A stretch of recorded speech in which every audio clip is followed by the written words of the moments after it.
Menjelang perayaan Natal dan Tahun Baru, pemerintah Kabupaten Pringsewu memastikan ketersediaan stok pangan dalam kondisi aman. Dengan surplus di berbagai komoditas utama, masyarakat diminta tetap tenang dan bijak dalam berbelanja. Kepala Dinas Ketahanan Pangan Pringsewu, Henry, menyebut ketersediaan bahan pangan di wilayahnya mencukupi hingga akhir tahun. Berdasarkan neraca pangan, stok beras misalnya menunjukkan surplus hingga 7.102 ton. Sedangkan kebutuhan masyarakat sebanyak 3.270 ton, sehingga stok beras yang tersedia mencapai 10.372 ton hingga Desember 2024.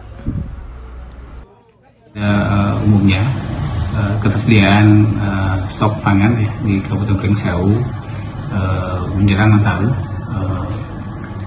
pada umumnya aman, artinya semua komoditas pangan itu tersedia dengan cukup, baik dari sisi beras, kalau dilihat dari proyeksi neraca pangan kita masih surplus sampai akhir Desember. Dengan ketersediaan pangan yang melimpah, masyarakat diimbau tetap bijak dalam berbelanja dan menikmati perayaan Natal dan Tahun Baru dengan tenang. Dari Kabupaten Pringsewu, Okindra Jaya melaporkan.